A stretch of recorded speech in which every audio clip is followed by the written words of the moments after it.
Collector ने क्षेत्रवासियों की समस्याएं सुनकर फसल बीमा और जल भराव के मुद्दे पर दिए निर्देश। बदनावर कलेक्टर प्रियंक मिश्रा ने मंगलवार को बदनावर के अनुविभागीय अधिकारी कार्यालय में पहुंचकर जन सुनवाई की और इस दौरान उन्होंने क्षेत्रवासियों से सीधी बातचीत कर उनकी समस्याएं, शिकायतें और मांगे सुनी। लगभग 50 क्षेत्रवासियों ने अपनी बातों को लेकर आवेदन प्रस्तुत किए।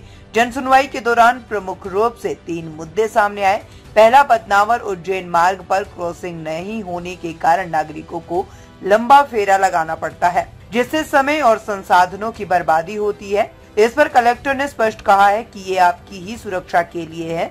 हम इस विषय पर तकनीकी रूप से विचार करेंगे, परंतु सुरक्षा से कोई समझौता नहीं होगा। दूसरा बड़ा मुद्दा मार्ग निर्माण कार्य के कारण आसपास के खेतों में हो रहे जल भराव का था, जिससे किसानों की फसलें प्रभावित हो रही है। इस पर संज्ञान लेते हुए कलेक्टर ने NHAI अभियंता को तत्काल तलब किया और निर्देश दिए कि वे राजस्व अमले के साथ संयुक्त निरीक्षण करें। निरीक्षण के उपरांत स्थानीय नागरिकों से चर्चा कर व्यवहारिक और स्वीकार्य समाधान निकाला जाए, जिससे तकनीकी परीक्षण के बाद अमल में लाया जाए। तीसरी महत्वपूर्ण शिकायत क्षेत्र के किसानों की थी, जिसमें उनके प्रतिनिधि ने लगभग 1500 किसानों को अब तक उनकी फसल बीमा की राशि प्राप्त नहीं होने संबंधी बात कही और शीघ्र निराकरण की मांग की। कलेक्टर ने संबंधित बीमा अधिकारी को बुलाकर इस दिशा में कार्रवाई तेज करने के निर्देश दिए। इस जन सुनवाई में नागरिकों ने अन्य समस्याओं जैसे पट्टा वितरण, पेंशन स्वीकृति, जल आपूर्ति, सड़क निर्माण और